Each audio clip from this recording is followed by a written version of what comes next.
ਤੁਸੀਂ ਅੰਮ੍ਰਿਤਪਾਲ ਨੂੰ ਕਿਸ ਤਰ੍ਹਾਂ ਦੇਖਦੇ? ਸਾਡਾ ਤਾਂ ਇਹੋ ਜਿਹਾ ਇਤਿਹਾਸ ਆ ਕਿ ਮਾਈ ਭਾਗੋ ਨੇ ਜੰਗ ਦੇ ਵਿੱਚ ਆਪ ਲੜਾਈ ਲੜੀ ਆ ਤੇ ਉਹ ਕਹਦੇ ਕਿ ਸਿਰਫ ਔਰਤ ਦਾ ਉੱਤਮ ਕਾਰਜ ਇਕੱਲੇ ਬੱਚੇ ਪਾਲਣਾ। ਉਹਨਾਂ ਨੂੰ ਪਰੋਲ ਦਿੱਤੀ ਜਾ ਰਹੀ ਹੈ ਜਿਨ੍ਹਾਂ ਨੇ 40 ਉਸ ਵੇਲੇ ਪੰਚਕੂਲਾ ਦੇ ਵਿੱਚ ਮੌਤਾਂ ਹੋ ਜਾਂਦੀਆਂ ਨੇ। ਤੁਸੀਂ ਕਾਨੂੰਨੀ ਪ੍ਰਕਿਰਿਆ ਨੂੰ ਕਿਸ ਤਰ੍ਹਾਂ ਵੇਖਦੇ ਹੋ ਐਜ਼ ਏ ਵਕੀਲ? ਇਹ ਸਿਆਸਤ ਆ। ਕੱਲ ਹੋਰ ਬਾਬੇ ਉੱਠਣਗੇ ਜਿਹੜੇ ਕੱਲ ਨੂੰ ਕਿਸੇ ਹੋਰ ਨਾਲ ਅਤਿਆਚਾਰ ਕਰਨਗੇ ਕਿ ਜਦੋਂ ਸਾਡੇ ਹੱਥ ਦੇ ਵਿੱਚ ਪਾਵਰ ਹੋਊਗੀ ਅਸੀਂ ਕੁਝ ਵੀ ਕਰ। ਕੀ ਲੱਗਦਾ ਕਿ ਇਸ ਤਰੀਕੇ ਦੇ ਨਾਲ ਕ੍ਰਾਈਮ ਘਟੂਗਾ, ਫੇਰ ਵੀ ਰੇਪ ਹੋਣਗੇ? ਇਹ ਤਾਂ ਹੱਲਾਸ਼ੇਰੀ ਦੇਣ ਵਾਲੀ ਗੱਲ। ਇੱਕ ਸਟੇਟ ਕਰਕੇ ਹੋ ਰਿਹਾ, ਤੁਹਾਨੂੰ ਲੱਗਦਾ? ਇਹਦੇ ਵਿੱਚ ਸਾਰੇ ਇਨਵੋਲਵ ਹੈ। ਇੱਕ ਸਟੇਟ ਕਾਤੇ ਹੋ ਗਈ, ਇੱਕ ਸਟੇਟ ਕੱਲੀ ਦੇ ਹੱਥ ਦੇ ਵਿੱਚ। ਪੰਜਾਬ ਦੀ ਇਲੈਕਸ਼ਨ ਦੇ ਟਾਈਮ ਆਉਂਦਾ, ਫਿਰ ਜਿਮਨੀ ਚੋਣ ਦੇ ਟਾਈਮ ਆਉਂਦਾ, ਹੁਣ ਆਉਂਦਾ। ਸੋ ਲੌਜਿਕ ਤਾਂ ਹੋ ਗਈ। ਮੁਫਤਖੋਰੀ ਤੇ ਹੋ ਜਾਣ, ਵਿਹਲੇ ਹੋ ਜਾਣ, ਦਿਮਾਗ ਨਾ ਚਲਾਉਣ, ਵਿਚਾਰ ਸਾਡਾ ਬੰਦ ਹੋ ਜਾਵੇ ਤੇ ਫਿਰ ਇੱਕ ਡੇਰੇ ਵਾਲਾ ਆਊਗਾ, ਡੇਰੇ ਦੇ ਪਿੱਛੇ ਲੱਗ ਜਾਵਾਂਗੇ, ਵਹਿਮਾਂ 'ਚ ਪਏ ਰਵਾਂਗੇ।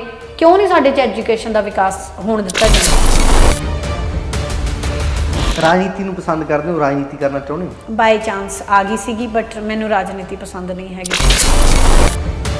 ਮੈਂ ਔਰਤਾਂ ਦੇ ਨਾਲ ਸ਼ੋਸ਼ਣ ਦੀ ਗੱਲ ਕਰਦਾ, ਕੁੜੀਆਂ ਦੇ ਨਾਲ ਸ਼ੋਸ਼ਣ ਦੀ ਗੱਲ ਕਰਦਾ, ਉਵੇਂ ਸ਼ੋਸ਼ਣ ਹੁੰਦੇ ਨੇ। ਕੀ ਲੱਗਦਾ ਮੁੰਡਿਆਂ ਦਾ ਵੀ ਹੁੰਦਾ? ਤੁਹਾਨੂੰ ਲੱਗਦਾ ਵੀ ਰੇਪ 90% ਰੇਪ ਦੇ ਜਿਹੜੇ ਕੇਸ ਨੇ ਉਹ ਝੂਠੇ ਹੁੰਦੇ ਨੇ? ਨਹੀਂ, ਮੈਨੂੰ ਨਹੀਂ ਲੱਗਦਾ।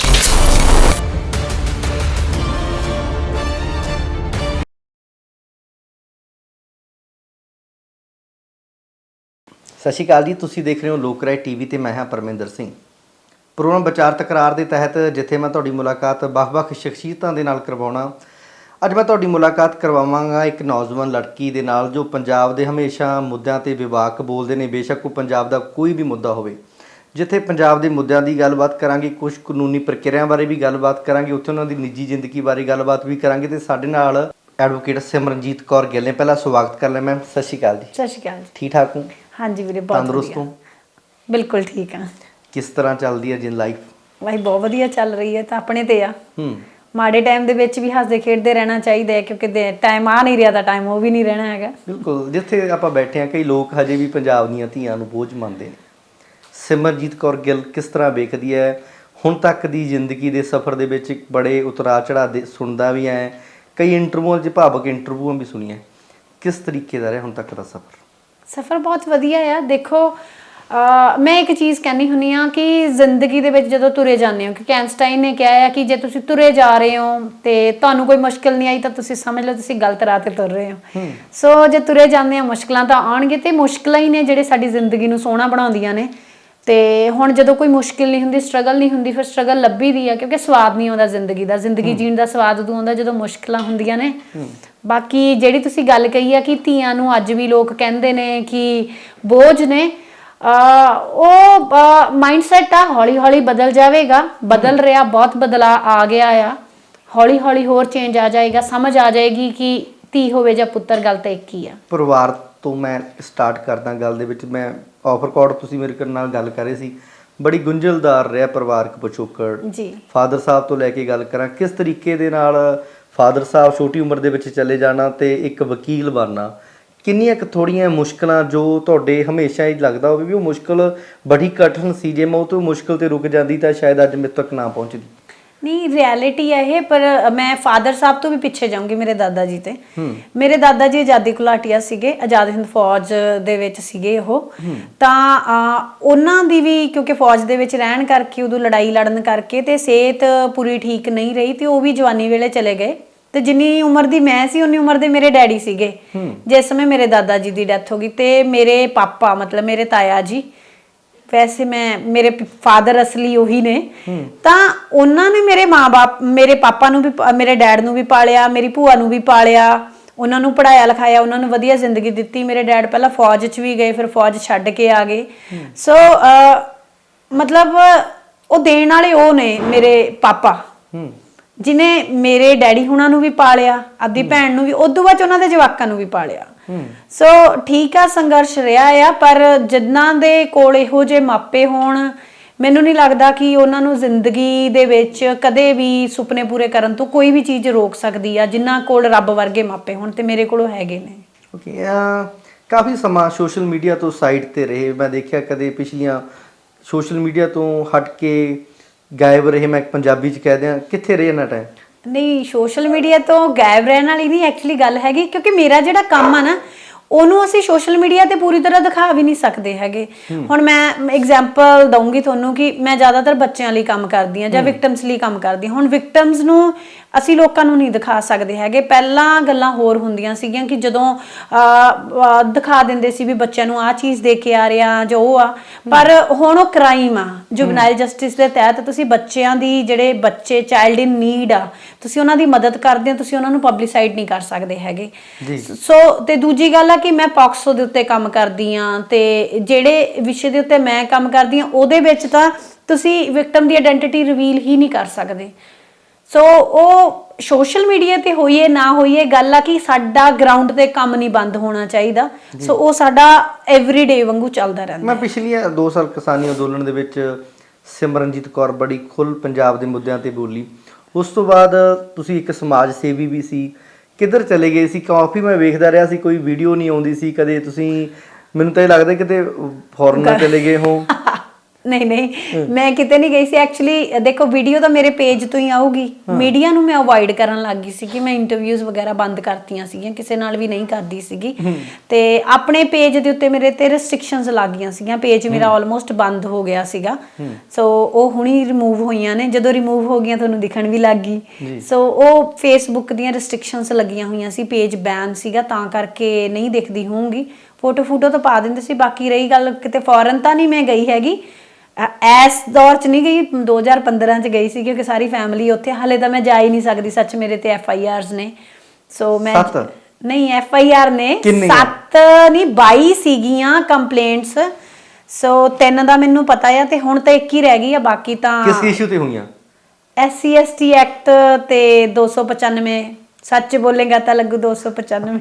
ਨਹੀਂ, ਇਹ ਕਦੋਂ ਲੱਗੀ 295? ਇਹ 2019 ਦੇ ਵਿੱਚ। ਕਾਹਦੇ ਸਿਲਸਿਲੇ ਚ? ਵੈਸੇ ਹੁੰਦਾ ਨਹੀਂ, ਭਾਵੁਕ ਹੋ ਕੇ ਚਾਈਲਡ ਅਬਿਊਜ਼ ਤੇ ਗੱਲ ਕਰ ਰਹੀ ਸੀਗੀ। ਤੇ ਚਾਈਲਡ ਅਬਿਊਜ਼ ਤੇ ਗੱਲ ਕਰਦੀ ਕਰਦੀ ਮੈਂ ਇਨਸਾਨ 'ਚ ਪਰਿਵਰਤਨ ਦੀ ਗੱਲ ਕਰਨ ਲੱਗ ਗਈ। ਤੇ ਮੈਂ ਲੱਖੇ ਸਿਧਾਣੇ ਦੀ ਸਪੋਰਟ ਕੀਤੀ, ਤੇ ਉਹਦੇ ਵਿੱਚ ਮੈਂ ਸਪੋਰਟ ਕਰਦੀ ਕਰਦੀ ਮੈਂ ਇੱਕ ਐਗਜ਼ਾਮਪਲ ਦੇਤੀ ਵਾਲਮੀਕੀ ਮਹਾਰਾਜ ਦੀ। ਸੋ ਉਹਨਾਂ ਲੋਕਾਂ ਨੂੰ ਸ਼ਾਇਦ ਕਿਸੇ ਨੇ ਭੜਕਾਤਾ, ਉਹਨਾਂ ਨੂੰ ਜਾਂ ਗਲਤ ਤਰੀਕੇ ਨਾਲ ਦੱਸਤਾ ਕਿ ਸ਼ਾਇਦ ਮੈਂ ਉਹਨਾਂ ਨੂੰ ਲੱਗੇ ਕਿ ਸ਼ਾਇਦ ਅਪਮਾਨ ਕੀਤਾ। ਖੈਰ, ਉਹਨਾਂ ਨੂੰ ਵੀ ਪਤਾ ਕਿ ਇਹੋ ਜਿਹੀ ਕੋਈ ਗੱਲ ਨਹੀਂ ਹੈਗੀ, ਕਿਉਂਕਿ ਜਿਹੜਾ ਇਨਸਾਨ ਸਾਰੇ ਧਰਮਾਂ ਦਾ, ਸਾਰਿਆਂ ਦਾ ਸਤਿਕਾਰ ਕਰਦਾ, ਉਹ ਇਹੋ ਜਿਹੀ ਗੱਲ ਨਹੀਂ ਕਰ ਸਕਦਾ। ਪਰ ਔਰ ਦੂਜੀ ਗੱਲ ਕਿ ਜਿਹੜੀ ਕੁੜੀ ਖੁਦ ਉਹਨਾਂ ਬੱਚਿਆਂ ਦੇ ਲਈ ਕੰਮ ਕਰਦੀ ਹੈ, ਮੈਂ ਜਿਹੜੇ ਬੱਚੇ ਅਡਾਪਟ ਕੀਤੇ, ਮੈਨੂੰ ਨਹੀਂ ਪਤਾ ਕਿਹੜੀ ਜਾਤ ਦੇ ਨੇ। ਮੈਂ ਜਿਨ੍ਹਾਂ ਦੀ ਸਪੋਰਟ ਕਰਦੀ ਮੈਂ ਕਦੇ ਜਾਤ ਜਾਂ ਧਰਮ ਦੇਖ ਕੇ ਨਹੀਂ ਕਰਦੀ। ਸੋ ਉਹ ਇੱਕ ਗਲਤਫਹਿਮੀ ਦਾ ਸ਼ਿਕਾਰ ਲੋਕ ਨੇ। ਕੋਈ ਗੱਲ ਨਹੀਂ, ਹੈਗਾ, ਇਨਸਾਫ ਮਿਲ ਜਾਏਗਾ, ਇਨਸਾਫ ਮਿਲ ਹੀ ਜਾਣਾ ਹੈ। ਕਿੰਨੇ ਬੱਚੇ ਨੇ ਤੁਹਾਡੇ ਕੋਲ ਤੁਸੀਂ ਅਡਾਪਟ? ਸਾਡੇ ਕੋਲ ਜੇ ਅਸੀਂ ਸਾਡੀ NGO ਦੇ ਨਰੋਲ ਦੇਖੀਏ ਤਾਂ 10-15 ਨੇ ਜਿਨ੍ਹਾਂ ਦੀ ਅਸੀਂ ਜ਼ਿੰਮੇਵਾਰੀ ਚੱਕੀ ਆ। ਪਰ ਵੈਸੇ 150 ਬੱਚੇ ਨੇ ਜਿਨ੍ਹਾਂ ਨੂੰ ਅਸੀਂ ਜਿਨ੍ਹਾਂ ਨਾਲ ਅਸੀਂ ਜੁੜੇ ਹੋਏ ਹਾਂ। ਜੋਤੀ ਸਰੂਪ ਕੰਨਿਆ ਆਸਰਾ 150 ਬੱਚੀਆਂ ਨੇ। ਸੋ ਉਹਨਾਂ ਦੀ ਜੋ ਰਿਕੁਆਇਰਮੈਂਟ ਹੁੰਦੀ ਆ, ਸਪੋਰਟ ਹੁੰਦੀ ਆ, ਮੇਰੇ ਆਪਣੇ ਬੱਚਿਆਂ ਵਾਂਗੂ ਆ। ਸੋ ਉਹਨਾਂ ਦੀ ਸਪੋਰਟ ਕਰੀਦੀ। ਮੈਂ ਚਾਹੂੰਗਾ ਵੀ ਅੱਜ ਬੜੀ ਇੰਟਰਸਟਿੰਗ ਇੰਟਰਵਿਊ ਹੋਵੇ ਜੀ। ਤੁਸੀਂ ਗੱਲ ਕੀਤੀ ਕੈਨੇਡਾ ਦੀ। ਮੈਂ ਕਦੇ ਜਦੋਂ FIR ਰਜਿਸਟਰ ਹੋਈ, ਤੁਸੀਂ FIR ਦੀ ਗੱਲ ਕੀਤੀ, ਫਿਰ ਕਿੱਥੇ ਕੈਨੇਡਾ, ਕਿੱਥੇ ਪੰਜਾਬ? ਫਿਰ ਚਾਹਿਆ ਨਹੀਂ ਵੀ ਮੈਂ ਕੈਨੇਡਾ ਹੀ ਚਲੀ ਜਾਣਾ? ਕੀ ਲੋੜ ਸੀ ਐਵੇਂ FIR ਕਰਾਈ? ਬਿਲਕੁਲ ਨਹੀਂ ਆਇਆ। ਐ ਤਾਂ ਮੈਨੂੰ ਲੋਕ ਇਹ ਵੀ ਪੁੱਛਦੇ ਆ, ਕਹਿੰਦੇ ਜਦੋਂ ਮੈਂ ਬਾਹਰ ਆਈ, ਕਹਿੰਦੇ ਤੇਰੇ ਤੇ SC ST ਐਕਟ ਦੀ FIR ਹੋਈ ਆ, ਹੁਣ ਤੂੰ ਐਸੀਆਂ ਦੇ ਬੱਚਿਆਂ ਦੀ ਹੈਲਪ ਨਹੀਂ ਕਰੇਂਗੀ। ਸੋ ਇਹ ਗਲਤ ਸਟੇਟਮੈਂਟ ਆ। ਬੱਚੇ ਅਵਲ ਅੱਲਾ ਨੂਰ ਪਾਇਆ ਕੁਦਰਤ ਕੇ ਸਭ ਬੰਦੇ, ਇੱਕ ਨੂਰ ਤੇ ਸਭ ਜਗ ਜੇ ਕੌਣ ਭਲੇ ਕੋ ਮੰਦੇ। ਸੋ ਮੇਰੇ ਲਈ ਸਾਰੇ ਬਰਾਬਰ ਨੇ। ਤੇ ਰਹੀ ਗੱਲ ਕਿ ਕੈਨੇਡਾ ਮੈਨੂੰ ਫੀਲ ਹੁੰਦਾ, ਮੈਨੂੰ ਨਹੀਂ ਫੀਲ ਹੋਇਆ, ਕਿਉਂਕਿ ਜਿੱਥੇ ਮੈਂ ਕੰਮ ਕਰਨਾ ਚਾਹੁੰਦੀ ਹਾਂ ਉਹ ਇਹ ਸਟਰਗਲ ਵਾਲੀ ਦੁਨੀਆ ਆ। ਜਿੱਥੇ ਮੇਰੀ ਲੋੜ ਆ, ਜੇ ਮੈਂ ਆਪਣੀ ਜਿਸ ਮਕਸਦ ਲਈ ਮੈਂ ਕਹਿੰਦੀ ਹਾਂ ਕਿ ਮੇਰੀ ਲੋੜ ਆ, ਤਾਂ ਉਹ ਇਹ ਜਗ੍ਹਾ ਆ। ਉੱਥੇ ਆਲਰੇਡੀ ਬੱਚੇ ਬਹੁਤ ਡਿਵੈਲਪ ਆ, ਗਵਰਨਮੈਂਟ ਉਹਨਾਂ ਨੂੰ ਆਲਰੇਡੀ ਬਹੁਤ ਸਪੋਰਟ ਕਰ ਰਹੀ ਆ, ਤੇ ਉਹ ਲੋਕ ਪ੍ਰਿਵਿਲੇਜਡ ਨੇ। ਸਾਡੇ ਲੋਕ ਆ ਜਿਹੜੇ ਡਾਊਨ ਰੋਡਨ ਨੇ, ਉਹਨਾਂ ਨੂੰ ਹਲੇ ਨਹੀਂ ਚੀਜ਼ਾਂ ਮਿਲੀਆਂ। ਸੋ ਉਹਨਾਂ ਵਰਗੇ ਲੋਕਾਂ ਦੇ ਵਿੱਚ ਕੰਮ ਕਰਨ ਦੀ ਲੋੜ ਆ। ਗੱਲ ਤਾਂ ਇਹ ਆ ਕਿ ਤੁਹਾਡੀ ਲੋੜ ਕਿੱਥੇ ਆ, ਮੇਰੀ ਲੋੜ ਇੱਥੇ ਆ। ਰਾਜਨੀਤੀ ਨੂੰ ਪਸੰਦ ਕਰਦੇ ਹੋ? ਰਾਜਨੀਤੀ ਕਰਨਾ ਚਾਹੁੰਦੇ ਹੋ? ਬਾਈ ਚਾਂਸ ਆ ਗਈ ਸੀਗੀ, ਬਟ ਮੈਨੂੰ ਰਾਜਨੀਤੀ ਪਸੰਦ ਨਹੀਂ ਹੈਗੀ। ਕਿਹੜੀ ਪਾਰਟੀ? ਕੋਈ ਵੀ ਪਾਰਟੀ ਨਹੀਂ। ਆਮ ਆਦਮੀ ਪਾਰਟੀ ਚ MLA ਬਣਦਾ ਸੀ ਵੀ ਜੇ ਸਪੋਜ਼ ਕਰੋ? ਨਹੀਂ, ਮੇਰੇ ਕੋਲ ਆਏ ਸੀਗੇ। ਮੇਰੇ ਕੋਲ ਉਹਨਾਂ ਨੇ ਬੰਦੇ ਭੇਜੇ ਸੀਗੇ, ਮੈਨੂੰ ਸਾਹਨੇਵਾਲ ਤੇ ਮੁੱਲਾਪੁਰ ਹਲਕੇ ਤੋਂ ਬੋਲ ਰਹੇ ਸੀਗੇ, ਬਟ ਮੈਂ ਕਿਹਾ ਨਾ ਕਿ ਮੈਂ ਇੰਟਰਸਟਿਡ ਨਹੀਂ ਸੀਗੀ। ਜੇ ਹੁਣ ਮਲਾਨ ਹੈ? ਨਹੀਂ, ਬਿਲਕੁਲ ਨਹੀਂ ਗਾ। ਛੋਟਾ ਜਿਹਾ ਹੋਣਾ? 1% ਵੀ ਨਹੀਂ ਗਾ। ਕਦੇ ਤਾਂ ਆ ਜਾਂਦਾ ਮੈਂ। 1% ਵੀ ਨਹੀਂ ਹੁੰਦਾ। ਮੇਰੇ ਨਾਲ ਦੇ ਨੂੰ ਆ ਜਾਂਦਾ ਹੋਊਗਾ, ਮੈਨੂੰ ਕਦੇ ਵੀ ਨਹੀਂ ਆਉਂਦਾ। ਅੱਛਾ ਚਲੋ ਆਪਾਂ ਹੁਣ ਪੰਜਾਬ ਦੇ ਮਤਲਬ ਹੁਣ ਆਹ ਤੁਸੀਂ ਮਲਾਲ ਦੀ ਗੱਲ ਕੀਤੀ ਹੈ ਨਾ, ਮਤਲਬ ਮੈਨੂੰ ਮੇਰੇ ਰੱਬ ਦੀ ਸਹੁੰ, ਮੈਨੂੰ ਮੇਰੇ ਪਿਓ ਦੀ ਸਹੁੰ, 1% ਫਰਕ ਨਹੀਂਗਾ ਕਿ ਮੈਂ ਨਹੀਂ ਗਈ। ਮੈਨੂੰ ਖੁਸ਼ੀ ਹੁੰਦੀ ਆ ਕਿ ਮੈਂ ਨਹੀਂ ਗਈ ਹੈਗੀ। ਸਿਮਰਨ ਜੀ, ਤੁਸੀਂ ਹਮੇਸ਼ਾ ਪੰਜਾਬ ਦੇ ਮੁੱਦਿਆਂ ਤੇ ਵਾਕ ਬੋਲੇ, ਹਮੇਸ਼ਾ ਬੋਲਦੇ ਰਹਿੰਦੇ ਹੋ।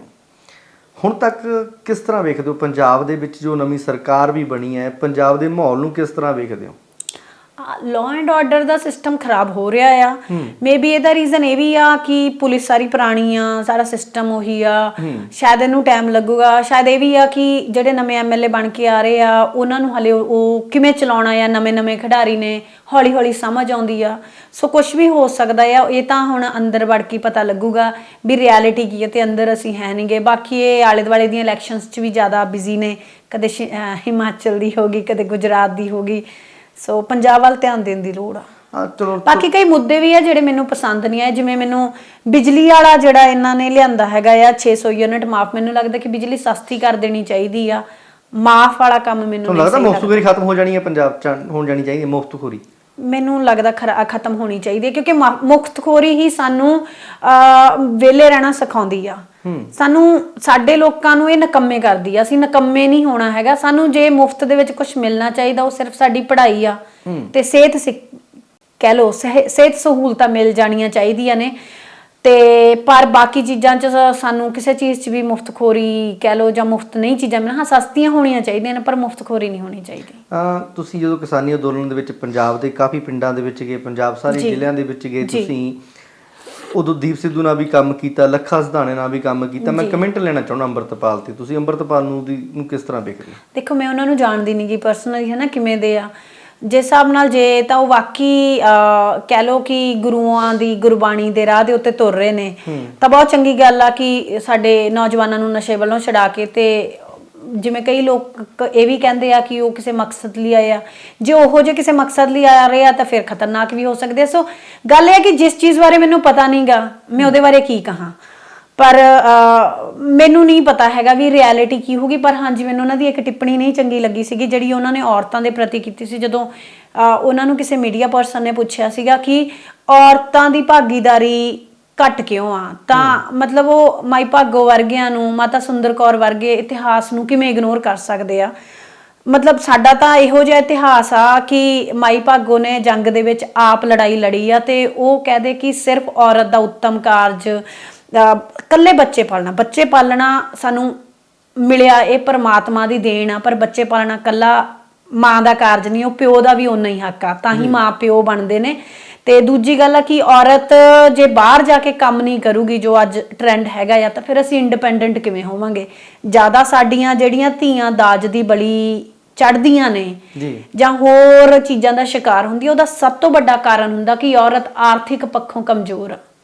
ਜੇ ਉਹ ਆਰਥਿਕ ਤੌਰ ਤੇ ਆਤਮ ਨਿਰਭਰ ਹੋਊਗੀ, ਕਿਸੇ ਤੇ ਨਿਰਭਰ ਨਹੀਂ ਹੋਊਗੀ, ਤਾਂ ਉਹਦੀ ਰਾਹ ਦੇ ਵਿੱਚ ਮੁਸ਼ਕਲਾਂ ਨਹੀਂ ਹੋਣਗੀਆਂ, ਤੇ ਇੱਕ ਜਿਹੜੀ ਧੀ ਆ ਉਹਨੂੰ ਕਦੇ ਵੀ ਬੋਝ ਨਹੀਂ ਸਮਝਿਆ ਜਾਊਗਾ। ਸੋ ਮੈਂ ਉਹਨਾਂ ਦੇ ਇਹਨਾਂ ਵਿਚਾਰਾਂ ਨਾਲ ਸਹਿਮਤ ਨਹੀਂ ਕਿ ਬਾਕੀ ਧਰਮ ਪ੍ਰਚਾਰ ਗੁਰਬਾਣੀ ਦੇ ਰਾਹ ਤੇ ਚੱਲ ਰਹੇ ਨੇ ਤੇ ਲੋਕਾਂ ਨੂੰ ਚਲਾ ਰਹੇ, ਤਾਂ ਭਾਵੇਂ ਮਾੜਾ ਤਾਂ ਕੁਛ ਨਹੀਂਗਾ। ਹਾਂਜੀ, ਸਾਨੂੰ ਕਿਸੇ ਹੋਰ ਦੇ ਧਰਮ 'ਚ ਇੰਟਰਫੇਅਰ ਨਹੀਂ ਕਰਨਾ ਚਾਹੀਦਾ। ਮੈਂ ਸਿਮਰਨ ਤੁਹਾਡੇ ਨਾਲ ਗੱਲ ਕਰਨਾ ਚਾਹੁੰਦਾ ਕਾਨੂੰਨੀ ਪ੍ਰਕਿਰਿਆ ਬਾਰੇ। ਪਿਛਲੇ ਦਿਨੀ ਇੱਕ ਬਲਾਤਕਾਰੀ ਰਾਮ ਰਹੀਮ ਨੂੰ ਪਰੋਲ ਦਿੱਤੀ ਜਾਂਦੀ ਹੈ। ਬਿਲਕੁਲ, ਬਹੁਤ ਗਲਤ। ਉਹਨਾਂ ਨੂੰ ਪਰੋਲ ਦਿੱਤੀ ਜਾ ਰਹੀ ਹੈ ਜਿਨ੍ਹਾਂ ਨੇ 40 ਉਸ ਵੇਲੇ ਪੰਚਕੂਲਾ ਦੇ ਵਿੱਚ ਮੌਤਾਂ ਹੋ ਜਾਂਦੀਆਂ ਨੇ। ਤੁਸੀਂ ਕਾਨੂੰਨੀ ਪ੍ਰਕਿਰਿਆ ਨੂੰ ਕਿਸ ਤਰ੍ਹਾਂ ਵੇਖਦੇ ਹੋ ਐਜ਼ ਏ ਵਕੀਲ? ਇਹ ਸਿਆਸਤ ਆ। ਇਹ ਸਪੈਸ਼ਲ ਅਪ੍ਰੈਲ 2022 ਦੇ ਵਿੱਚ ਹੀ ਹਰਿਆਣਾ ਨੇ ਨਵਾਂ ਲਾਅ ਲਿਆਂਦਾ। ਉਹ ਸਪੈਸੀਫਿਕਲੀ ਐਂ ਲੱਗਦਾ ਕਿ ਰਾਮ ਰਹੀਮ ਨੂੰ ਪਰੋਲ ਦੇਣ ਲਈ ਹੀ ਲਾਅ ਲਿਆਂਦਾ, ਜਿਹਦੇ ਵਿੱਚ 21 ਦਿਨ ਦੀ ਫਰਲੋ ਤੇ 70 ਦਿਨ ਦੀ ਪਰੋਲ ਦੀ ਗੱਲ ਕੀਤੀ ਗਈ ਆ, ਜਿਹਨੂੰ as a sort of matter of right ਹੀ ਬਣਾਦਾ। ਜਦਕਿ ਜਿਹੜੀ ਪੈਰੋਲ ਹੁੰਦੀ ਹੈ ਉਹ ਡਿਸਕ੍ਰਿਸ਼ਨ ਦੇ ਉੱਤੇ ਹੁੰਦੀ ਹੈ, ਵੀ ਕੋਰਟ ਦੀ ਡਿਸਕ੍ਰਿਸ਼ਨ ਆ ਵੀ ਉਹਨਾਂ ਨੇ ਦੇਣੀ ਆ ਕਿ ਨਹੀਂ ਦੇਣੀ। ਤੇ ਇਹ ਤਾਂ ਮਤਲਬ ਇੱਕ ਜੱਗੋ 13ਵੀਂ ਗੱਲ ਹੀ ਕਰਕੇ ਦਿਖਾਤੀ ਆ ਉਹਨਾਂ ਨੇ, ਵੀ ਜਿਹੜੇ ਖਾਸ ਕਰਕੇ ਸਪੈਸੀਫਿਕਲੀ ਆ ਕਿ ਜਿਹੜੇ ਬਲਾਤਕਾਰ ਦੇ ਦੋਸ਼ੀ ਨੇ ਜਾਂ ਜਿਹੜੇ ਹਿਨਰਸ ਕ੍ਰਾਈਮ ਆ ਉਹਨਾਂ ਨੂੰ ਤਾਂ ਪੈਰੋਲ ਮਿਲਣੀ ਹੀ ਨਹੀਂ ਚਾਹੀਦੀ। ਸੋ ਇਹ ਸਿਆਸਤ ਦੀ ਖੇਡ ਆ ਸਾਰੀ। ਨਹੀਂ, ਮੈਂ ਥੋੜੀ ਖੁੱਲ ਕੇ ਗੱਲ ਕਰਾਂਗੇ। ਕਾਨੂੰਨ ਬਣਨਾ ਰਾਜਨੀਤਿਕ ਤੌਰ ਤੇ ਤੁਸੀਂ ਕਿਹਾ ਵੀ ਸੰਭਵ ਹੈ ਜੀ।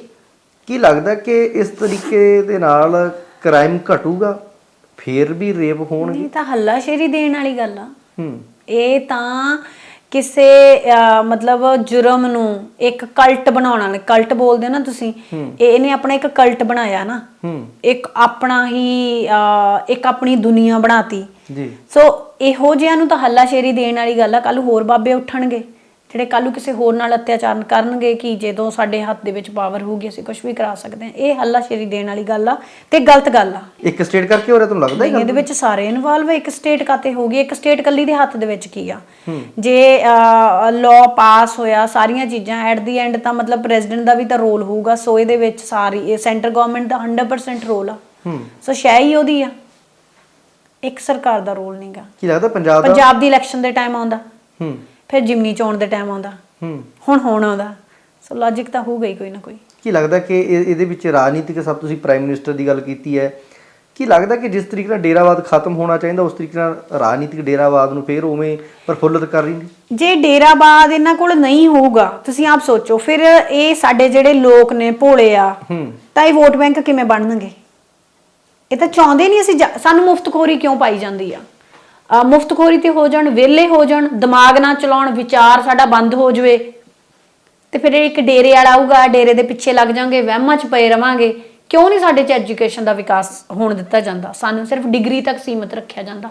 ਸਾਡੇ ਜਿਹੜੇ ਵਿਚਾਰ ਆ ਉਹਨਾਂ ਨੂੰ ਨਹੀਂ ਅੱਗੇ ਵਧਣ, ਸਾਡੇ ਦਿਮਾਗ ਦਾ ਚਿੰਤਨ ਕਰਨ ਦੀ ਜਿਹੜੀ ਕੈਪੈਸਿਟੀ ਉਹਨੂੰ ਘਟਾਉਣ ਦੀ ਕੋਸ਼ਿਸ਼ ਕੀਤੀ ਜਾਂਦੀ ਆ। ਮਤਲਬ ਸੋਚ ਖਤਮ ਕਰਨ ਦੀ ਕੋਸ਼ਿਸ਼ ਕੀਤੀ ਜਾਂਦੀ। ਉਹ ਇਸੇ ਲਈ ਆ ਤਾਂ ਕਿ ਜਿਵੇਂ ਚਲਾਉਣਾ ਚਾਹੁੰਦੇ ਆ ਕੁਝ, ਇਹ ਕਿਤੇ ਨਾ ਕਿਤੇ ਇਸ ਚੀਜ਼ ਦੇ ਉੱਤੇ ਮਾਰਕਸਿਜ਼ਮ ਵੀ ਸਹੀ ਆ ਕਿ ਇਹ ਪੂੰਜੀਪਤੀਆਂ ਦੀ ਸਾਰੀ ਖੇਡ ਆ ਕਿ ਬਾਕੀਆਂ ਨੂੰ ਆਪਣਾ ਗੁਲਾਮ ਬਣਾ ਕੇ ਆਪਣੇ ਤਰੀਕੇ ਨਾਲ ਜਿਹੜੇ ਰਿਸੋਰਸਿਸ ਨੇ ਉਹਨਾਂ ਨੂੰ ਯੂਜ਼। ਸੋ ਇਹਦੇ ਪਿੱਛੇ ਬੜੀ ਵੱਡੀ ਇਕਨੋਮਿਕ ਪੋਲੀਟੀਕਲ ਗੇਮ ਹੈਗੀ ਆ। ਸਾਨੂੰ ਪਾਗਲ ਬਣਾ ਕੇ, ਸਾਨੂੰ ਸੋਚ ਮਤਲਬ ਸਾਡੀ ਖਤਮ ਕਰਨ ਦੀ, ਵੋਟ ਬੈਂਕ। ਮੈਂ ਔਰਤਾਂ ਦੇ ਨਾਲ ਸ਼ੋਸ਼ਣ ਦੀ ਗੱਲ ਕਰਦਾ, ਕੁੜੀਆਂ ਦੇ ਨਾਲ ਸ਼ੋਸ਼ਣ ਦੀ ਗੱਲ ਕਰਦਾ, ਉਵੇਂ ਸ਼ੋਸ਼ਣ ਹੁੰਦੇ ਨੇ। ਕੀ ਲੱਗਦਾ ਮੁੰਡਿਆਂ ਦਾ ਵੀ ਹੁੰਦਾ? ਹਾਂ, ਮੈਂ ਉਸ ਗੱਲ ਤੇ ਵੀ ਆਉਣਾ, ਮੁੰਡਿਆਂ ਦੀ ਗੱਲ ਦੇ ਵਿੱਚ ਬਾਹਰ ਦੇ ਵਿੱਚ ਆਉਣਾ। ਕੀ ਲੱਗਦਾ ਕਿ ਜਿਸ ਤਰੀਕੇ ਦੇ ਨਾਲ ਪਰੋਲਾਂ ਮਿਲ ਜਾਣੀਆਂ, ਇਹ ਬੜਾਵਾ ਵੀ ਮਿਲੂਗਾ ਆਉਣ ਵਾਲੇ ਸਮੇਂ ਦੇ ਵਿੱਚ? ਅਸੀਂ ਕਿਵੇਂ ਸਮਝਾਂਗੇ ਕਿ ਅਸੀਂ ਤਾਂ ਪਹਿਲਾਂ ਹੀ ਕਹਿ ਰਹੀ ਹਾਂ ਕਿ ਇਸ ਚੀਜ਼ ਨਾਲ ਬੜਾਵਾ ਮਿਲ ਰਿਹਾ। ਦੇਖੋ, ਇੱਕ ਤਾਂ ਸਾਡੇ ਨਾ ਫੇਕ ਕੇਸਿਸ ਜ਼ਿਆਦਾ ਹੋ ਰਹੇ ਨੇ। ਫੇਕ ਕੇਸਿਸ ਜ਼ਿਆਦਾ ਹੋਣ ਦੇ ਨਾਲ ਰੀਅਲ ਵਿਕਟਮ ਨੂੰ ਵੀ ਲੋਕ ਸ਼ੱਕ ਦੀ ਨਿਗਾਹ ਨਾਲ ਦੇਖਦੇ ਨੇ। ਉਹ ਇੱਕ ਛੋਟੀ ਜੀ, ਜੇ ਆਪਾਂ ਕਹਿ ਲਓ ਕਿ ਇੱਕ ਥਿਨ ਲੇਅਰ ਹੁੰਦੀ ਆ ਦੋਨਾਂ ਦੇ ਵਿੱਚ, ਜੇ ਆਪਾਂ ਫਰਕ ਕਰਨਾ ਹੋਵੇ ਤਾਂ ਲੋਕ ਉਸ ਚੀਜ਼ ਨੂੰ ਨਹੀਂ ਸਮਝ ਪਾਉਂਦੇ ਹੈਗੇ, ਜਿਹਦੇ ਕਰਕੇ ਕਿ ਰੀਅਲ ਵਿਕਟਮ ਦੇ ਕੇਸ ਰਜਿਸਟ੍ਰੇਸ਼ਨ 'ਚ ਬਹੁਤ ਪ੍ਰੋਬਲਮ ਆਉਂਦੀ ਆ। ਫਿਰ ਕੇਸ ਚੱਲਣ ਨੂੰ ਬਹੁਤ ਟਾਈਮ ਲੱਗ ਜਾਂਦਾ ਆ। ਜਦੋਂ ਇਨਸਾਫ ਮਿਲਦਾ, ਮੈਂ ਤੇ ਬਾਕੀਆਂ ਨੂੰ ਛੱਡੋ, ਮੈਂ ਬਿਲਕਿਸ ਬਾਨੋ ਦੇ ਕੇਸ ਦੀ ਗੱਲ ਕਰਦੀ ਹਾਂ। ਇੱਥੇ ਬੜੀ ਸਟਰਗਲ ਕਰਕੇ ਉਹਨੂੰ ਇਨਸਾਫ ਮਿਲਦਾ ਤੇ ਉਦੋਂ ਬਾਅਦ 'ਚ ਕੀ ਹੁੰਦਾ? ਸਾਰੇ ਦੇ ਸਾਰਿਆਂ ਨੂੰ ਇੱਕ ਚੰਗਾ ਕਿਰਦਾਰ ਕਹਿ ਕੇ, ਇੱਕ ਸੱਭਿਅਕ ਪਤਾ ਨਹੀਂ ਕਿਹੜੇ ਮਤਲਬ ਬ੍ਰਾਹਮਣ ਕਹਿ ਕੇ, ਤੇ ਉਹਨਾਂ ਨੂੰ ਰਿਹਾ ਕਰ ਦਿੱਤਾ ਜਾਂਦਾ ਆ।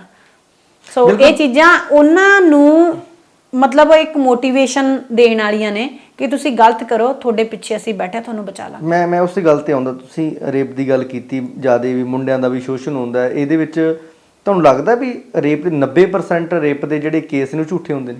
ਨਹੀਂ, ਮੈਨੂੰ ਨਹੀਂ ਲੱਗਦਾ। ਦੇਖੋ, ਜੇ ਅੱਗ ਲੱਗਦੀ ਆ ਤਾਂ ਪਿੱਛੇ ਕੋਈ ਚੰਗਿਆਰੀ ਹੈਗੀ ਆ ਤਾਂ ਹੀ ਲੱਗਦੀ ਆ।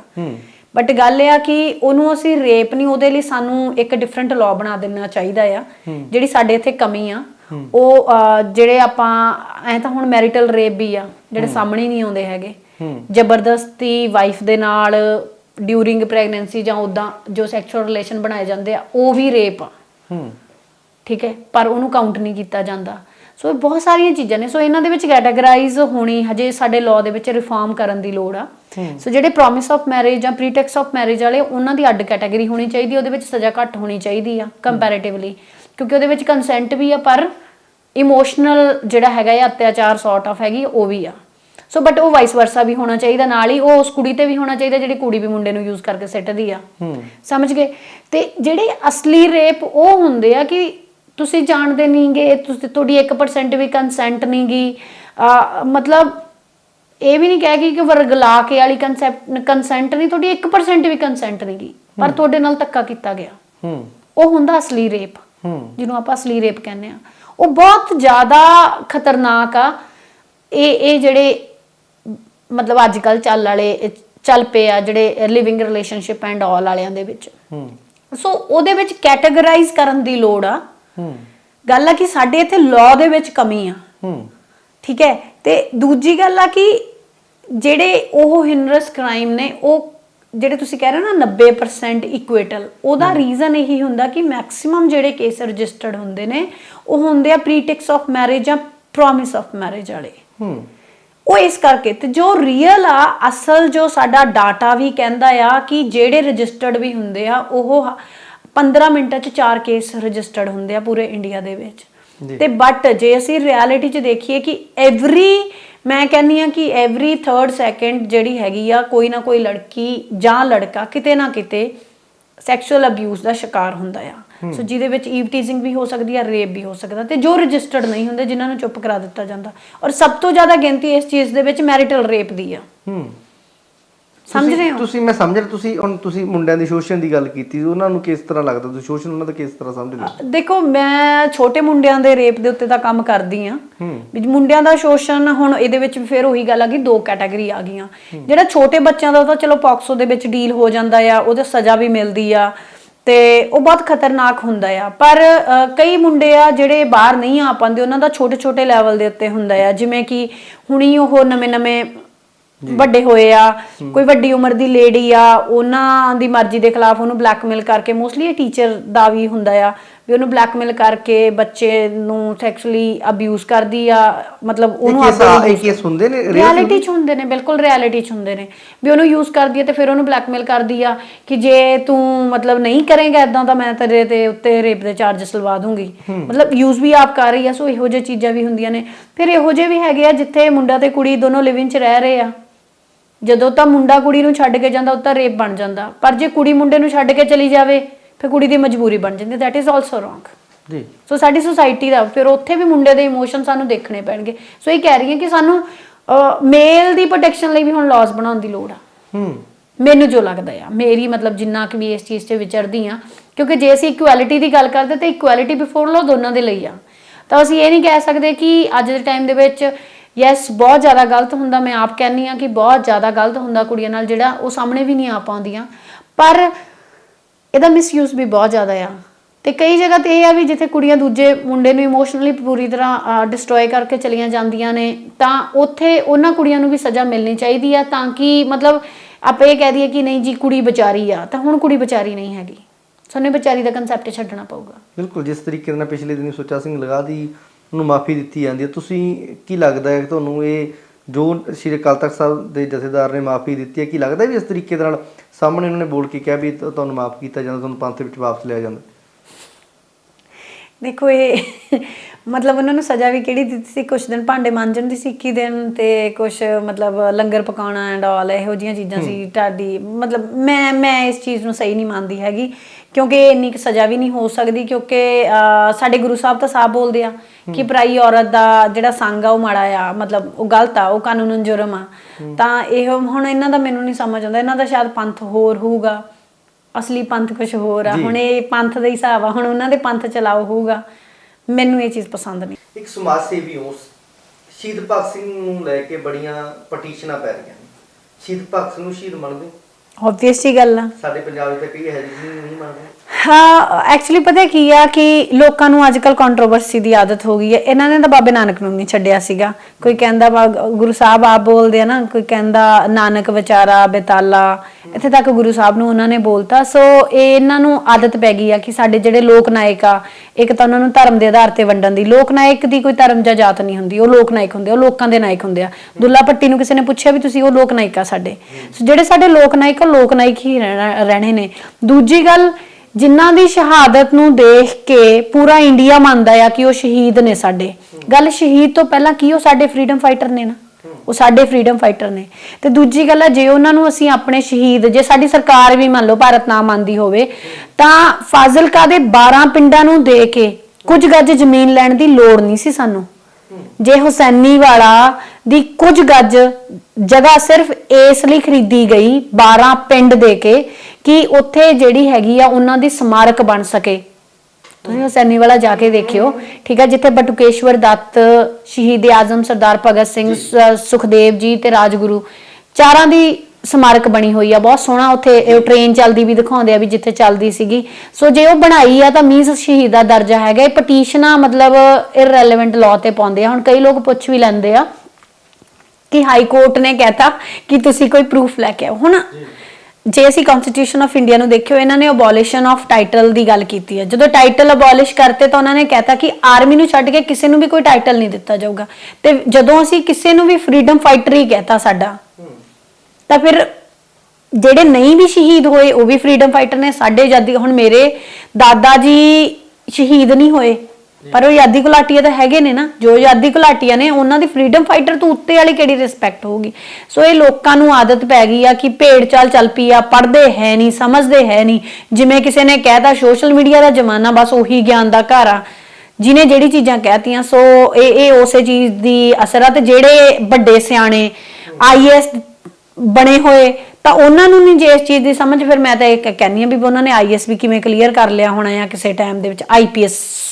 ਸੋ ਸਿਮਰਨਜੀਤ ਸਿੰਘ ਮਾਨ, ਮੈਂ ਸਾਫ਼ ਨਾਮ ਲੈ ਕੇ ਬੋਲਦੀ ਆ ਕਿ ਉਹ ਸਵਾਏ ਕੰਟਰੋਵਰਸੀ ਤੋਂ ਕੁਝ ਨਹੀਂ। ਮੈਂ ਉਹਨਾਂ ਦੀ ਬਹੁਤ ਇੱਜ਼ਤ ਕਰਦੀ ਸੀਗੀ, ਪਰ ਜਦੋਂ ਉਹਨਾਂ ਨੇ ਸ਼ਹੀਦ ਆਜ਼ਮ ਬਾਰੇ ਇਹ ਚੀਜ਼ਾਂ ਬੋਲੀਆਂ ਤਾਂ ਮੈਨੂੰ ਵੀ ਬੁਰੀਆਂ ਲੱਗੀਆਂ, ਕਿਉਂਕਿ ਬਿਨਾਂ ਗੱਲ ਤੋਂ ਉਹ ਉਹਨਾਂ ਦੀ ਕੁਰਬਾਨੀ ਨੂੰ ਇਗਨੋਰ ਨਹੀਂ ਕਰ ਸਕਦਾ। ਉਹਦਾ ਭੜਕਿਆ ਹੋਇਆ ਉਹ ਨੌਜਵਾਨ ਤੇ ਬਹੁਤ ਸਾਰਿਆਂ ਨੇ ਬੋਲਿਆ। ਹੁਣ ਭੜਕਿਆ ਹੋਇਆ ਨੌਜਵਾਨ, ਫਿਰ ਤਾਂ ਸਾਡੇ ਵਾਲੇ ਵੀ ਗਲਤ ਸੀਗੇ, ਜਿਹੜੇ ਸਾਡੇ ਮੇਰੇ ਫਾਦਰ ਵਰਗੇ ਜਿਹੜੇ ਕਿਸੇ ਇੱਕ ਰੀਜ਼ਨ ਨੂੰ ਲੈ ਕੇ ਲੜਾਈਆਂ ਲੜ ਗਏ, ਉਹ ਵੀ ਫਿਰ ਤਾਂ ਭੜਕੇ ਹੋਏ ਨੌਜਵਾਨ ਆ। ਫਿਰ ਸਾਡੇ ਵਰਗੇ ਵੀ ਭੜਕੇ ਹੋਏ ਨੌਜਵਾਨ ਆ। ਫਿਰ ਜਿਨ੍ਹਾਂ ਦੀ ਮੌਤ ਦੇ ਉੱਤੇ ਤੁਸੀਂ ਰੋਟੀਆਂ ਸੇਕ ਲਈ, ਉਹ ਵੀ ਭੜਕੇ ਹੋਏ ਨੌਜਵਾਨ ਆ।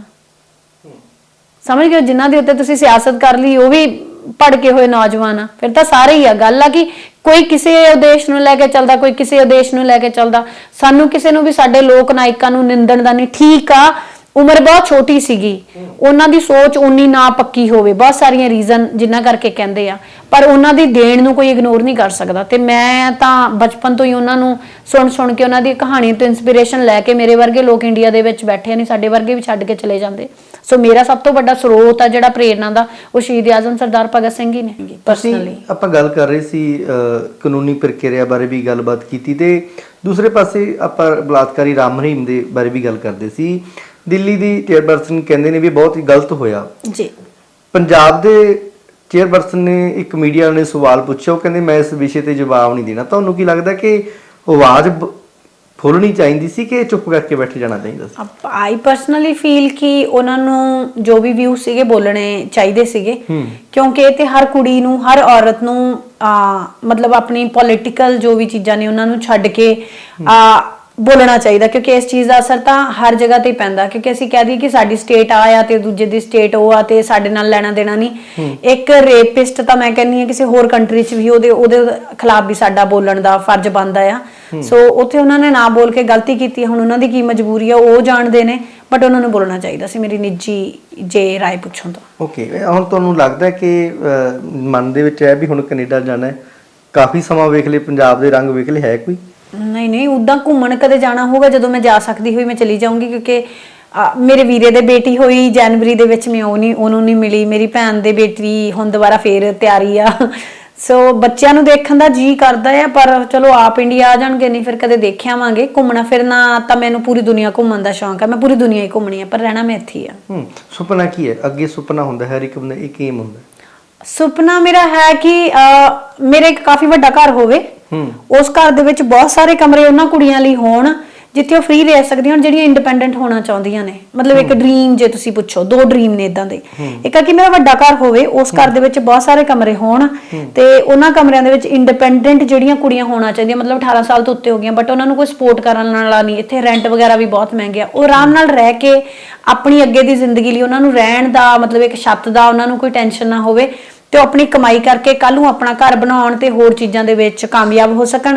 ਦੂਜਾ ਇੱਕ ਹੈ ਕਿ ਇੱਕ ਇਹੋ ਜਿਹਾ ਮਤਲਬ ਘਰ ਬਣਾਇਆ ਜਾਵੇ ਜਿਹਦੇ ਵਿੱਚ ਬਜ਼ੁਰਗ ਵੀ ਹੋਣ ਜਿਨ੍ਹਾਂ ਨੂੰ ਉਹਦੇ ਪਰਿਵਾਰ ਨੇ ਛੱਡਤਾ, ਤੇ ਉਹ ਬੱਚੇ ਵੀ ਹੋਣ ਜਿਨ੍ਹਾਂ ਦੇ ਕੋਲ ਪਰਿਵਾਰ ਹੈ ਨਹੀਂ, ਤਾਂ ਉਹ ਇਕੱਠੇ ਸਾਰੇ ਜਾਣੇ ਰਹਿਣ ਤਾਂ ਕਿ ਉਹਨਾਂ ਦਾ ਸਰਪੱਖੀ ਵਿਕਾਸ ਹੋਵੇ। ਤੇ ਬਾਕੀ ਸਭ ਤੋਂ ਵੱਡਾ ਸੁਪਨਾ ਤਾਂ ਇਹੀ ਆ ਕਿ ਬਾਲ ਸ਼ੋਸ਼ਣ ਮੁਕਤ ਪੰਜਾਬ ਕੀਤਾ ਜਾਵੇ। ਬਹੁਤ ਬਹੁਤ ਧੰਨਵਾਦ ਮੈਮ ਸਾਨੂੰ ਸਮਾਂ ਦੇਣ ਲਈ। ਇਹ ਸਨ ਸਮਾਜ ਸੇਵੀ ਐਡਵੋਕੇਟ ਸਿਮਰਨਜੀਤ ਕੌਰ ਗਿੱਲ, ਜਿਨ੍ਹਾਂ ਨੇ ਜਿੱਥੇ ਪੰਜਾਬ ਦੇ ਮੁੱਦਿਆਂ ਤੇ ਵੀ ਗੱਲਬਾਤ ਕਰਦੇ ਨੇ, ਉੱਥੇ ਪੰਜਾਬ ਦੇ ਹਰ ਇੱਕ ਮੁੱਦੇ ਤੇ ਖੁੱਲ੍ਹ ਕੇ ਵੀ ਬੋਲਦੇ ਨੇ। ਤੁਸੀਂ ਜੁੜੇ ਰਹੋ ਲੋਕ ਰਾਏ ਟੀਵੀ ਦੇ ਨਾਲ ਕੈਮਰਾਮੈਨ ਸੰਦੀਪ ਦੇ ਨਾਲ ਪਰਮਿੰਦਰ ਸਿੰਘ, ਧੰਨਵਾਦ।